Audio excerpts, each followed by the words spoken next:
ഞങ്ങളുടെ ഇന്നത്തെ യാത്ര ഏലിയാവിൻ്റെ ഗുഹയിലേക്കാണ്. Stella Maris convent. ഇവിടെയാണ് ഏലിയ പ്രവാചകൻ ഒളിച്ചു പാർത്ത ഒരു ഗുഹയാണുള്ളത്. സ്റ്റെല്ല മാരീസ് എന്നാൽ സമുദ്രത്തിൻ്റെ നക്ഷത്രം എന്നാണ് അർത്ഥം.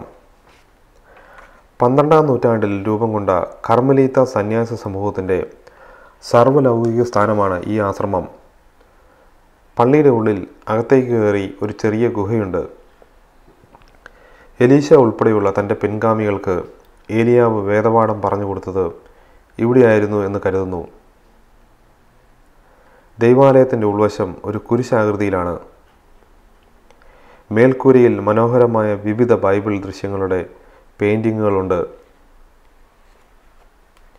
ഏലിയാവിൻ്റെ സ്വർഗാരോഹണം, ദാവീദ് കിന്നരം വായിക്കുന്നത്, യെശയ്യാ പ്രവാചകൻ, തിരുക്കുടുംബം, 4 സുവിശേഷന്മാർ എന്നിവയൊക്കെ ആ കൂട്ടത്തിൽ കാണാം. ദൈവാലയത്തിൻ്റെ പുറത്തായി ഒരു ചെറിയൊരു പിരമിഡ്. 1799 നെപ്പോളിയൻ്റെ യുദ്ധകാലത്ത് മുറിവേറ്റ 200 പടയാളികളെ സംരക്ഷിച്ചത് ഈ ഗുഹയ്ക്കുള്ളിലായിരുന്നു. പിന്നീട് നെപ്പോളിയൻ പിൻവാങ്ങിയപ്പോൾ മാമലുക്ക് ഗവർണർ അഹമ്മദ് പാഷ ആ പടയാളികളെയെല്ലാം കൊലപ്പെടുത്തി. അവരുടെ സ്മാരകമാണ് ഈ പിരമിഡ്. കൊല്ലപ്പെട്ട പടയാളികളുടെ അസ്ഥികൾ പിന്നീട് ശേഖരിച്ച് ഇതിൻ്റെ ചുവട്ടിൽ നിക്ഷേപിച്ചു. ആശ്രമത്തിൻ്റെ എതിർഭാഗത്ത് മെഡിറ്ററേനിയൻ കടലിലേക്ക് ഇറങ്ങിപ്പോകുന്ന ഒരു പടിക്കെട്ടുകളുണ്ട്. ബാലിൻ്റെ പ്രവാചകന്മാരുമായി ഏറ്റുമുട്ടും മുമ്പ് ഏലിയാവ് അവിടെ ഒരു ഗുഹയിലായിരുന്നു പ്രാർത്ഥിച്ചു എന്നും വിശ്വസിക്കപ്പെടുന്നു. 1 രാജാക്കന്മാരുടെ പുസ്തകം 18-ാം അധ്യായം 1 മുതലുള്ള വാക്യങ്ങളിൽ ഇത് സൂചിപ്പിച്ചിട്ടുണ്ട്.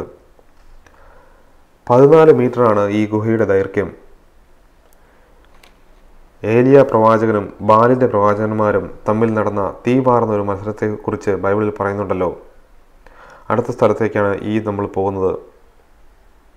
ഈ പള്ളിയും ഈ ചുറ്റുപാടുകളും കാണാൻ നല്ലൊരു വൈബ്സാണ്.